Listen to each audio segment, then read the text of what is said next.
My name is Adrian Burrell. I'm a multimedia storyteller and I'm from Oakland, California.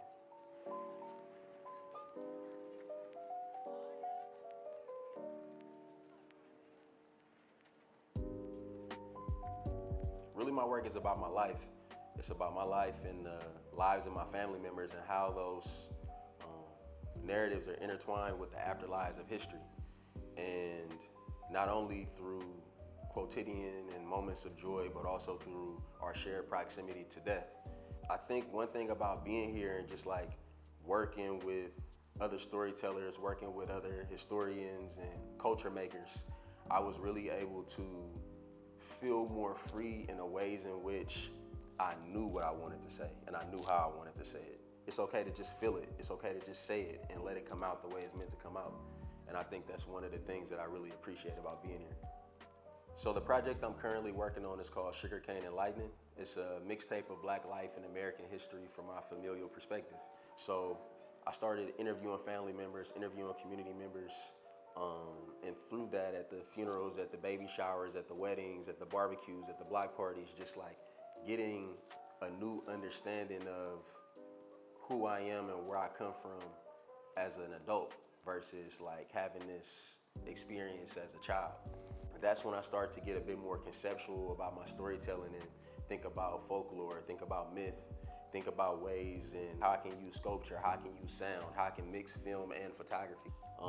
And that kind of led me deeper into my search in Louisiana, where I found even more records of an ancestor who they call Venus. And in this record, they say that she was kidnapped from a region somewhere near the Senegal River around 1770 and sold in Louisiana in 1777.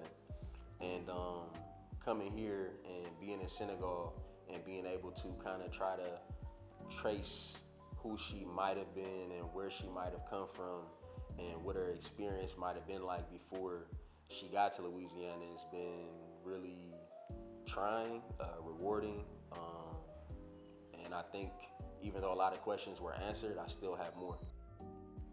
When I'm making a film, specifically working on this project, Sugarcane and Lightning, I'm not thinking about it in a linear sense of like, I'm gonna film this and then I'm gonna make that and then this project will at some point be finished. I'm really thinking about it as a life's work. It's a lifelong process. And in that process, you might see a film, you might see a book, you might see a photo series, but it's still, I think, gonna take a lifetime to really grapple with and try to understand these repetitions of catastrophe, these repetitions of like escape and fugitivity that exists within my own family, let alone the rest of the world, the diaspora. Being here is basically helping me stretch my idea of what family is and what family can be, in the sense that, I'm not necessarily collaborating with a blood relative that I know of, but I'm collaborating with an elder who is a griot and who is by association a part of my community and a part of my family. So we're working on music, we're working on wardrobe for the film. I'm going to make an original score with the music that we're creating together to put in the film, and I'm working on a book that's gonna be published next year, 2023.